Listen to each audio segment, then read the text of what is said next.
Okay, so I just want to mention that the sheer hubris of the title of this class, the topic itself was not my doing. That was Rabbi Itkin's.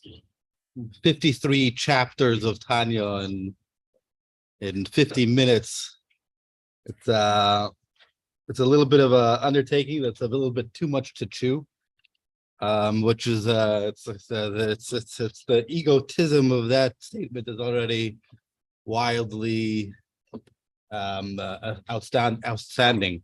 It's known that a statement of Levi Yitzchak of Berditchev, the Berditchever, once said that the Baal HaTanya, the Alter Rebbe, he took a great God, he took a huge God, and he put him in such a tiny book. So that's what Tanya does. Tanya is essentially what it does. It's encapsulating, so to speak, Hashem himself into 53 chapters. So to further encapsulate that huge God from 53 chapters into 50 minutes is to give God a minute or two. But so we're not gonna attempt to explain all of Tanya, but perhaps some central themes in the Tanya, some central themes of the work we'll be able to, Be'ez Hashem, bring out a little bit, appreciate a little bit.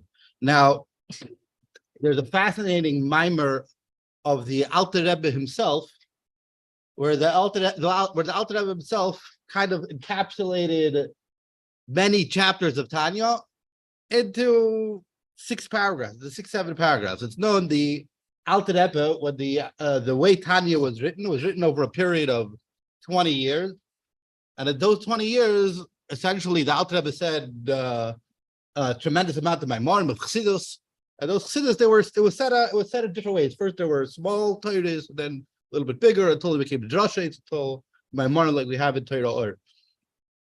But what's fascinating about learning, let's say, the Maimorim Hakzorim of the Alter Rebbe, vis-a-vis, and when you compare it to the Maimorim of the Alter Rebbe, how they are in Torah or Likutei Torah, is that the Maimorim, how they are in the more famous books of the Alter Rebbe, Torah or Likutei Torah, that's edited.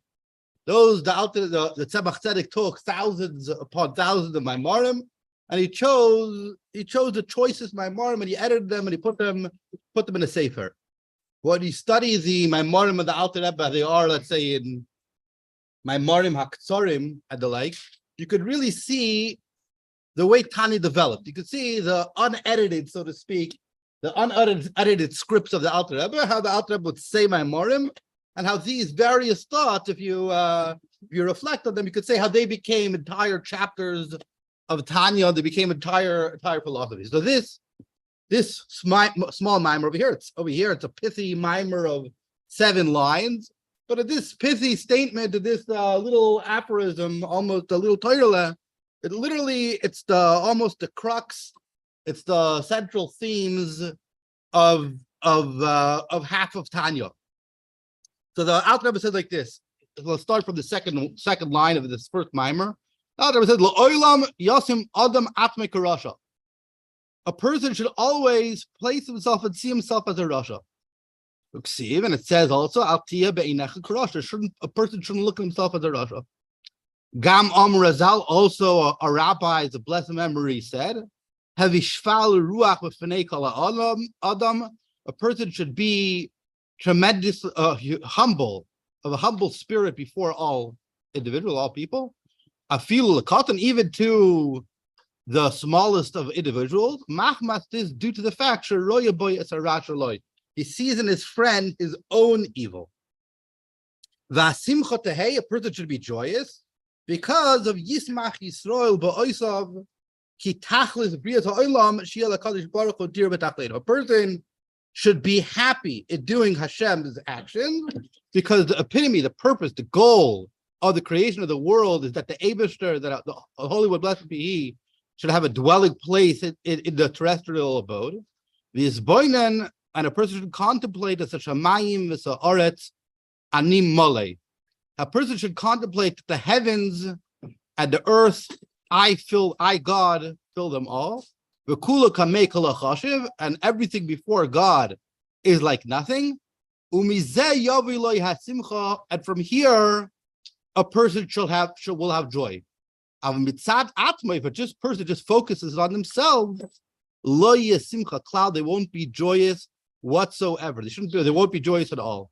Shenemar, it says the verse, Al tismach Yisrael el gil ka'am, Israel should not be joyous like the nations. That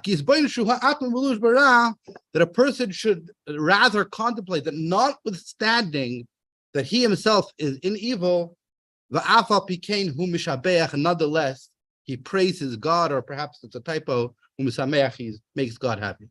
So it is literally a tiny mimer, and literally this tiny mimer, you could, if a person, you could identify literally 15 or more chapters of Tanya, coming from the beginning of Tanya, where the premise of Tanya, and from here you can see the premise of Tanya, the question of Tanya, the thesis of Tanya, and the general perspective of Tanya. And essentially, the perspective that is expressed over here is the essential question that a person should look at himself as a Rasha. And the Alter Rebbe says that it's true that a person should always be humble and realize that, and notwithstanding their own negativity, they should be happy, which is chapters, which goes from first chapters of Tanya to the chapters 30 of Tanya, 31 of Tanya, 32 of Tanya, 33 of Tanya, and this bonus is the end chapters of Tanya, etc., etc. Which means to say as follows: when we think of Tanya, and we think of the Sefer of Tanya, the book of Tanya, the bombastic thing, the bombastic idea that Tanya sought to create is that Tanya is really the democratization of Avodas Hashem. Which means, until then, if you look at Sfarim, if you look at books that focus on Avodas Hashem, from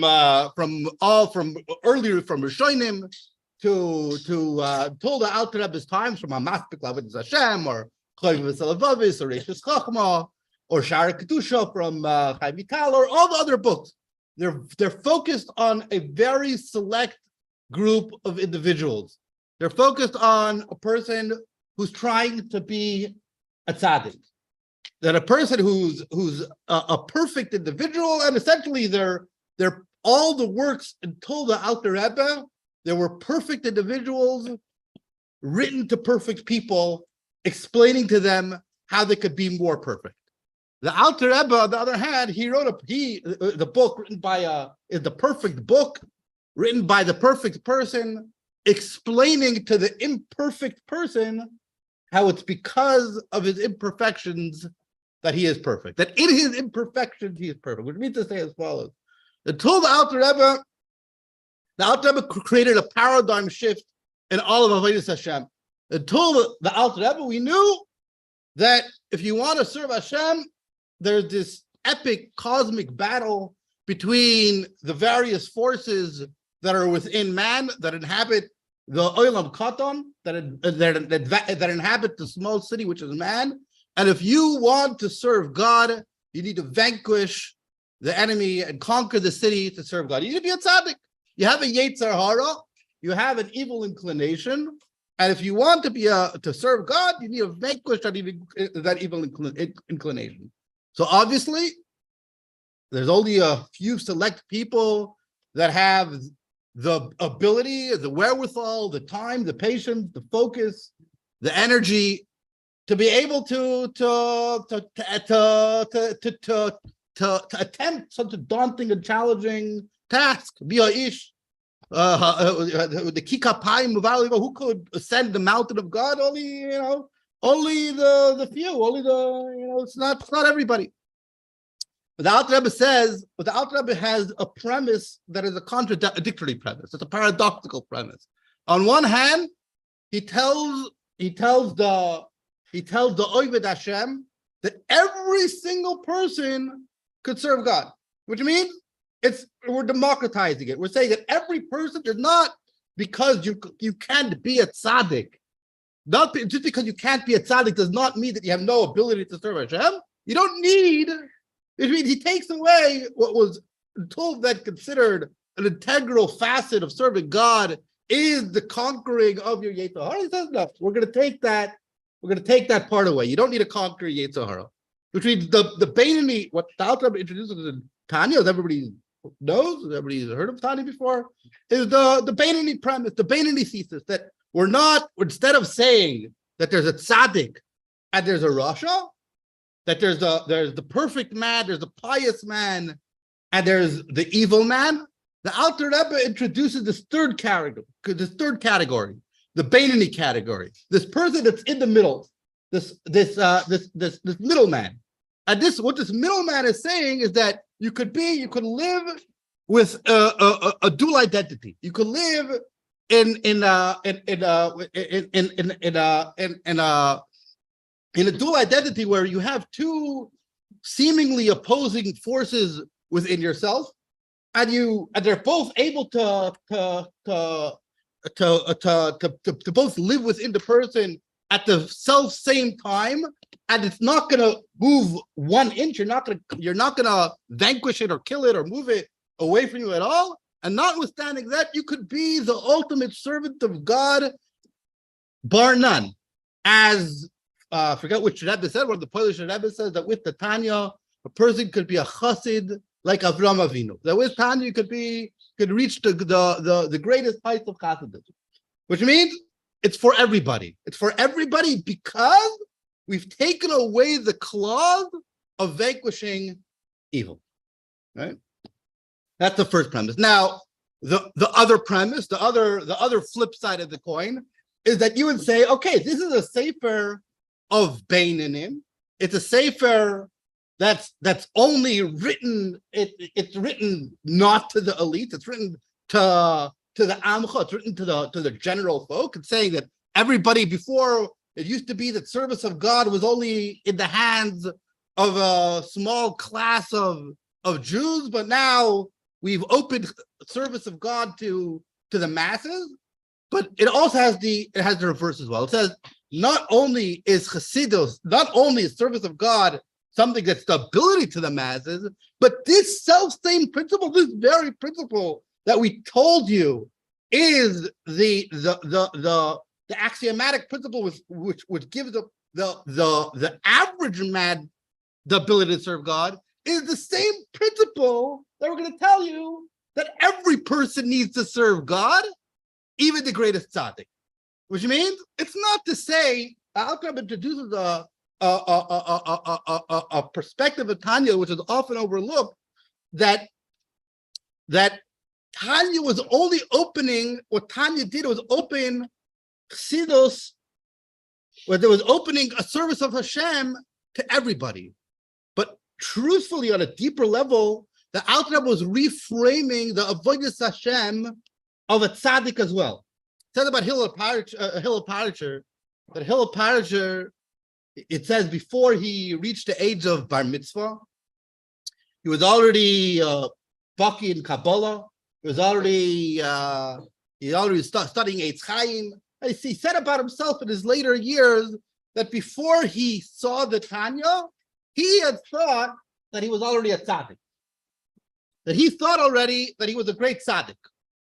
Okay, when he saw the Tanya, then he realized that I haven't even begun to become a Beinoni.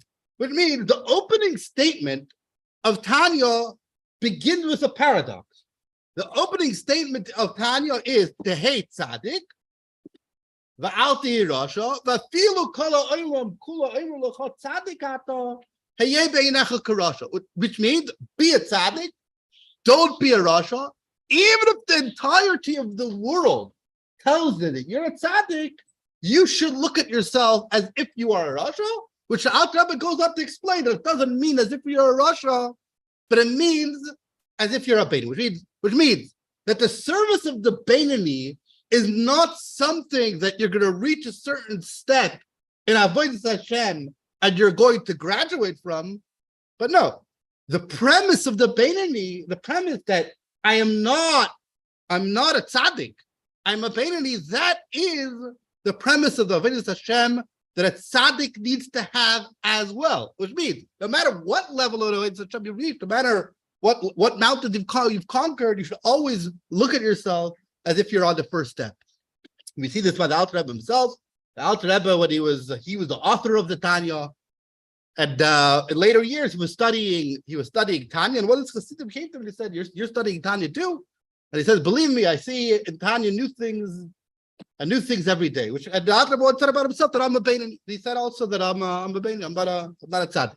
So similar to the statement of Rabbi Kagan, I'm not Beinoni. The Alter Rebbe said himself as well that he's a Beinoni of Tanya, which means it reframes the Avodas Hashem. It brings the focus of humility to all of Avodas Hashem, and that's the perspective of that's the opening statement of Tanya, which means it has. So what does Tanya do? The first premise is that it's opening Avodas Hashem to every single individual. On the other hand, it's also giving the tzaddik also that the highest level of Avodas Hashem, they also need to have this principle. Okay, so that's the premise of what Tanya is attempting to do. It's attempting to open Avodas Hashem to everybody, and no matter their low state or no matter their high state. But what is the essential premise of the Tanya? So I see one of the texts that I had planned on writing over here is missing, but it's a piece of a mimer from the Maimar Ketzarim, text 7. It does. I see. I wrote the source, but I didn't write the quote. But in order to understand the premise of Tanya, we need to understand the Chassidus, how it was until the Alter Rebbe. So we're starting really in the middle of Tanya, in chapter 28 of Tanya. But chapter 28 of Tanya is a pivotal chapter in Tanya, in that chapter 28 of Tanya is seemingly in contradiction to the rest of the Chassidus of the Baal Shem Tov and the Chassidus of the Maggid. If you look at the Chassidus of the Baal Shem Tov and the Maggid, there's the premise over there. And the Alter Rebbe changes that premise, and in changing the premise in chapter 28 is what creates what the Alter Rebbe creates in Tanya, the Beinoni principle, which means what chapter 28 of Tanya, it deals with a concept called halos hamidos. And what's halos hamidos?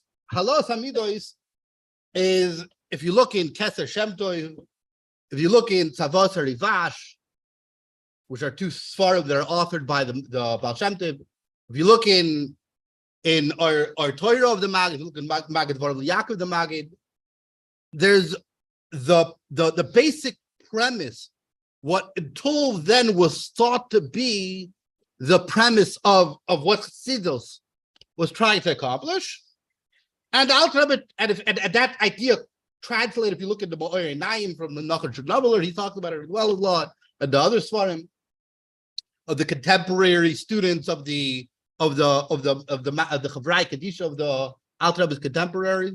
But Alter Rebbe introduces a new, he changes that premise a little bit. That really flips the entire perspective of what Chassidus is trying to do, what Tanya is trying to do. So the basic premise of Hasidism, what was thought until then, was the principle of what in philosophy they call panentheism. So panentheism essentially says that there's nothing, or monism, that essentially says that there's nothing else besides Hashem, right?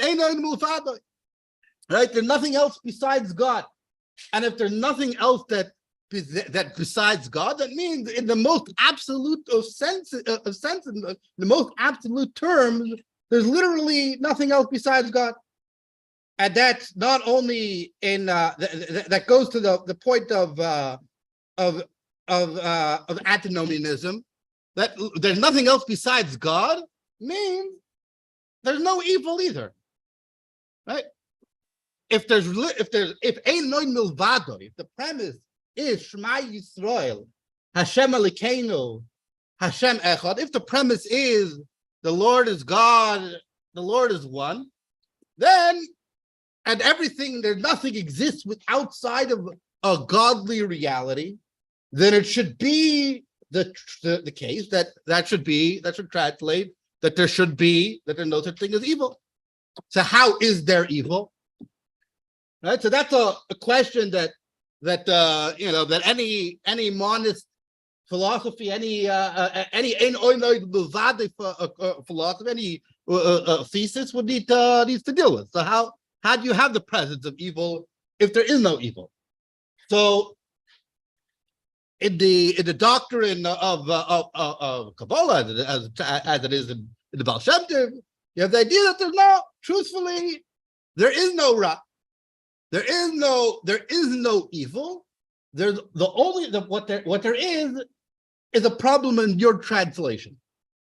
Right? There's a problem in the way you translate what's happening, which means when you're experiencing certain stimuli, you're experiencing a certain thing.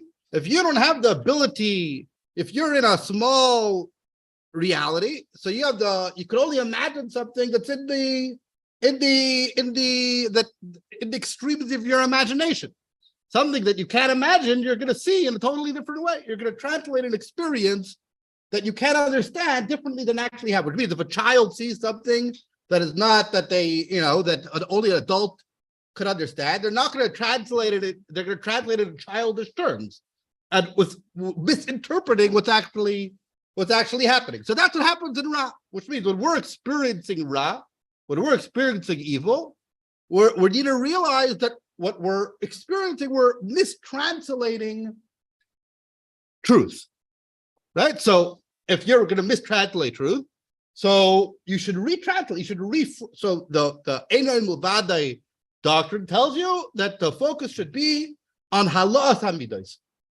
You should reframe the reality of what you see to reframe that into a truthful reality. So what that means to say is that if you're a person that's confronted with lust and love and to things that to negative to emotions that he shouldn't have, you should know that all these emotions are fallen emotions. They're not right. You're living in your little reality, but you should know that what's all this love that fell, it's Avodah Eibusher. The only thing that really exists in the world is love of God, is fear of God. But therefore, don't fear this broken system of what you think is worthwhile of fearing. You should fear and love what's much greater, the true love, the true thing that's worth fearing and loving. You should fear and love the Eibusher himself. So that's halas hamidos. That's uplifting the broken emotions from their fallen state to retranslate them and re-experience them in their idyllic, in their idealistic state of love and fear of the Eibusher. So the Alter Rebbe, this is the basic premise of Einay Mulvadai.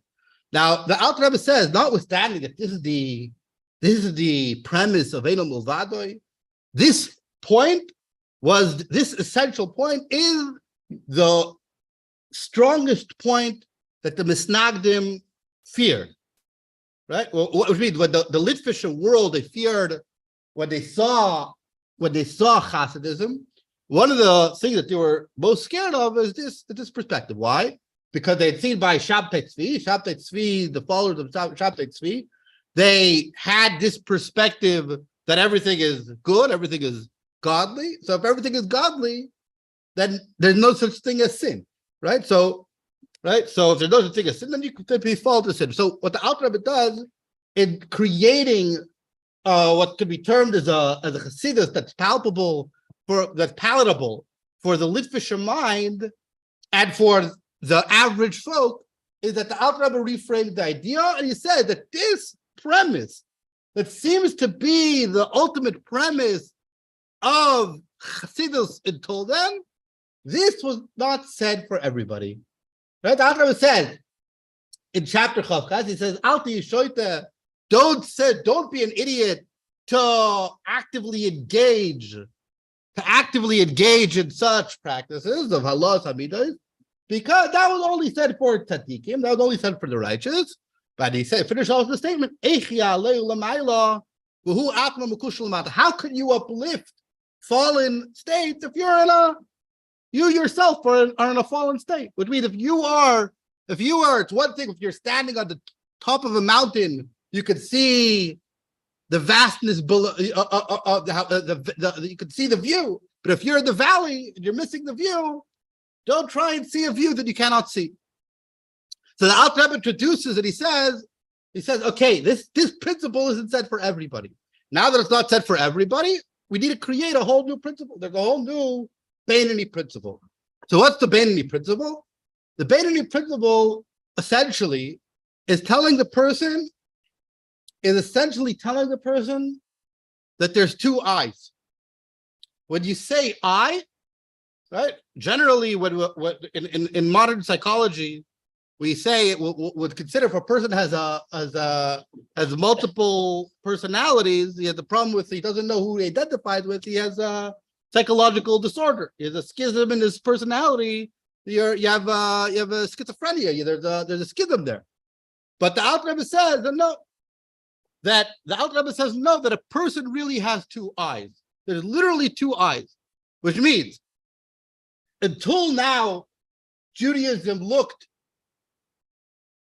at a person having a Yetzer Toiv and a Yetzer Hara, which means the Yetzer Toiv means an inclination towards good and an inclination towards evil, which means that a singular identity has two opposing inclinations. The Alter Rebbe says, no, it's not one person. It's not one person experiencing two opposites, two opposing desires, and you're fighting it out, you're duking it out. But the Alter Rebbe says, no, the main chiddush that Tanya comes and tells you is that it's not one person with a Yetzer Toiv and a Yetzer Hara. It's literally two different people. That inside of you have literally two people, and each of those souls, each of those identities has a full construct of an identity, right? Which means the Alter Rebbe in chapter 3 says that the godly soul has the entire structure that makes a person, the 10 spheroids within man, the 10 faculties of identity, the Chochmah, Bina, Das, etc., all the faculties that make a person. But it's not true that's the only single person. No, the Nefesh HaBahamis, the other soul, the animal soul is in you, also has the complete structure that creates them as an identity, which means it's not that one is necessary, one is in an infantile state, one is infantile, one is developed, and one is not developed. No, they're both two completely developed people within a person. And this fact that a person has two different people within them, that completely creates a shift in how a person is able to approach Avodas Hashem. Why? Because as the Alter Rebbe writes in the later chapters, he says, the Alter Rebbe gives an example in chapter 26, he says, 27, says that if a person is praying, if a person is davening, if a person has a machshava zara in davening, you're davening and you're thinking about the Eibishter, and then all of a sudden you start thinking about baseball, you start thinking about work, you start thinking about your lunch.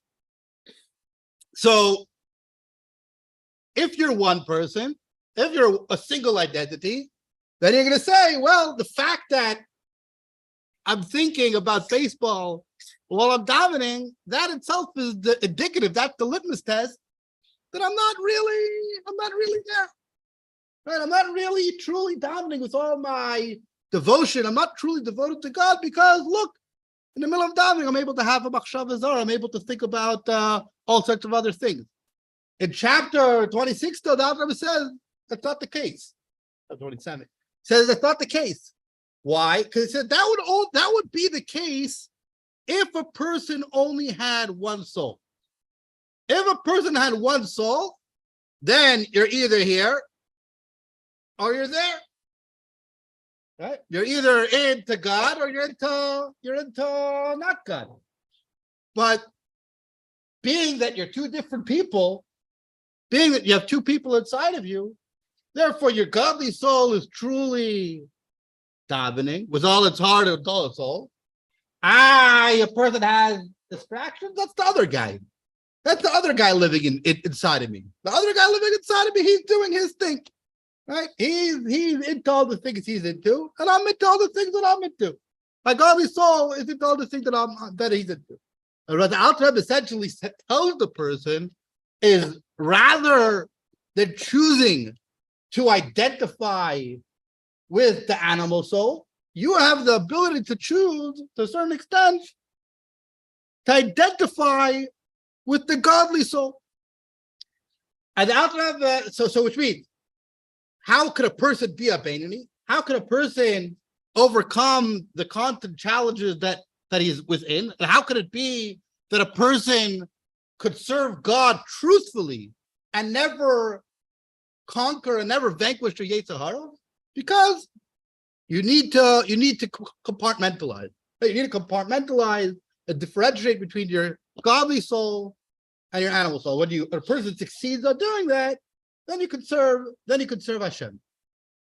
So the way so that's essentially the premise of Tanya is the two eyes that a person could take has these two eyes, and with those two eyes, a person is able to serve Hashem. How is a person able to do that? So Alter Rebbe, he writes in the beginning of Tanya, right? What's the purpose of the book? Purpose of the book is Kikare Velecha Hadavar Ma'oid Beficha Uvilvavcha La'asayzot. That the Alter Rebbe says that the purpose of the book is to explain how it's extremely close to you to be able to serve God in your heart and your heart and your mouth to do it, which means emotional love that brings to action. And the Alter Rebbe says, I'm going to do this in a quick way and in a slow way. So the Alter Rebbe, the Alter Rebbe, what he's attempting to do is he's telling you that to serve Hashem in an easy way to serve Hashem and a difficult way to serve Hashem. What do you mean the easy way and a difficult way to serve Hashem? So an easy way to serve Hashem, the slow way to serve Hashem is that a person needs to create a love for Hashem. The difficult way, the quick way to serve Hashem is to amplify a love that you already have. So in the structure of Tanya, the first 9 chapters explain the basic way that a Jew is formed in. Then until chapter 17, he tells you the quick way to serve, the difficult, slow way to serve Hashem, and then at 17 to 25 tells you the quick way to serve Hashem. Which means the first way to serve Hashem is that a person doesn't. Which means what's the difficult way to serve Hashem is that a person has. If you don't love Hashem, you need to construct a love, which means to create a reason, to create a philosophy of loving Hashem, which means that the Alter Rebbe introduces this the idea, the concept of meditating on God, and then meditating on God in a way that you're creating a love for God, which means the first way of loving Hashem is telling a person who's an intellectual that a person who's an intellectual focus on ideas about Hashem's greatness. When you focus on ideas of Hashem's greatness, then you'll develop a love for Hashem. afterwards, the Rebbe says that it's not always possible. It's not always possible to serve Hashem, to develop a love for the Eibishter, because some people they're naturally stunted. They're not able to develop something that they don't have. So the Alter Rebbe introduces in chapter 19, and he says in chapter 19, he introduces the concept that every person already loves Hashem. Right? The Alter Rebbe introduced in chapter 19, he explains to us that every single Jew already has an inheritance from our forefathers, already from Avraham Avinu. We already do love Hashem, but he compares it to the flickering flames of a candle. He bases on the pasuk Kiner Hashem Nishmas Adam. The soul of man is like the candle of Hashem. And Alter Rebbe explained that just like a flame is always flickering to its source, and it always trying to come off the wick, and it's always going up. So too is the soul of man. He's always naturally trying to search and connect to God, because it already has this innate connection. Which means that rather than developing, love of Hashem is not something, it needs to be developed. Love of Hashem is already something we already have in our identity. And the only thing is, we need to amplify it, right? And the Alter Rebbe explains to us that goes throughout time to explain how to amplify this love of Hashem. Now, that's basically what we explained till now. In Tanya, we've covered the first maybe 35 chapters of Tanya, which we did in what we spoke about.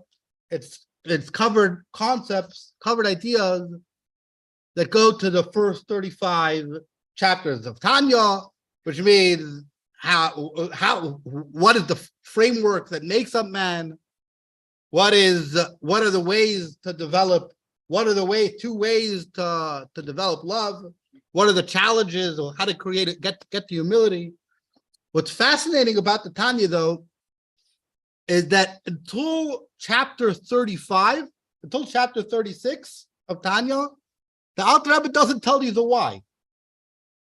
He doesn't tell you why you're serving Hashem until chapter 36, and then chapter 36, 37, and really till the end of the book is the Alter Rebbe developing and explaining to you the whole purpose of Avodas Hashem and what you should think about to get to this love, and how awesome it is to serve Hashem.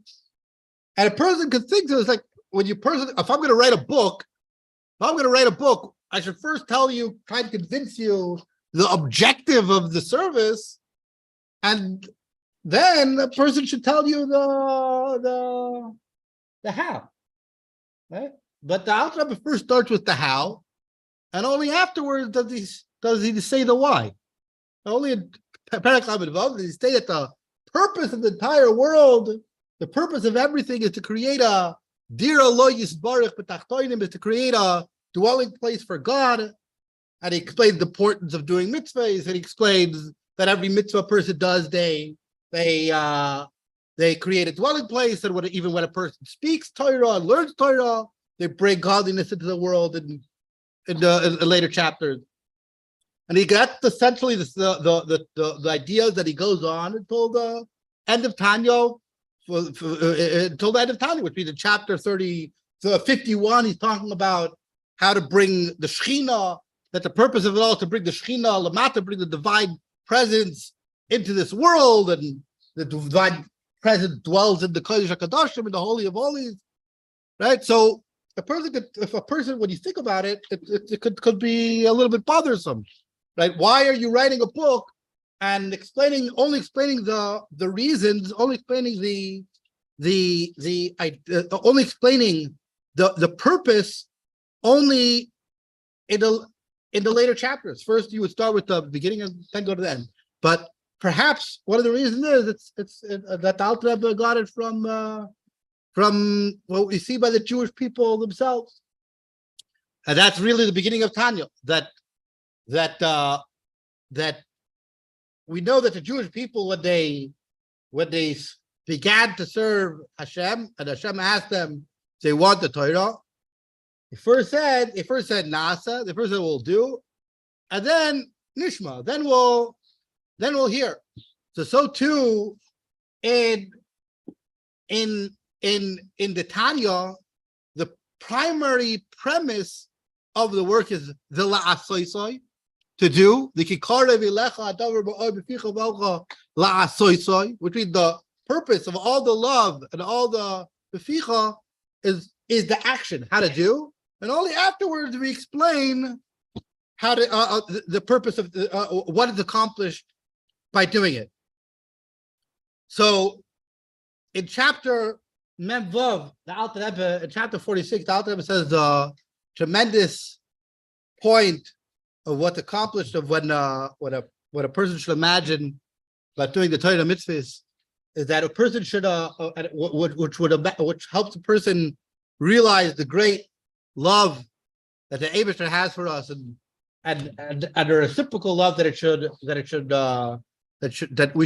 we should perceive by doing it is that just like imagine a person would imagine you have a great king that he essentially goes into the village and he finds some village girl essentially, and he brings her like a fairy tale. He takes her to his palace and he brings her cheder. He says, I choose you to be my wife. The great kings chooses the simple villager. So if imagine how swept off the feet that villager would be, so all the more so we should realize that Hashem set aside all of heavens and all the supernal worlds and all of everything, and he went down to this terrestrial world and he told the Jew, you matter to me and your service of Hashem matters to me and I will do anything for you. So too that reciprocal relationship is that there's nothing in the world that should matter to us more to us than Hashem himself. So perhaps you could encapsulate what Tanya is really trying to tell us. The Tanya is trying to tell us that we truly matter to Hashem, and when we realize how much we matter to Hashem, that God will truly matter to us. Well, Chaim, we should really be permeating with it. Well, yes.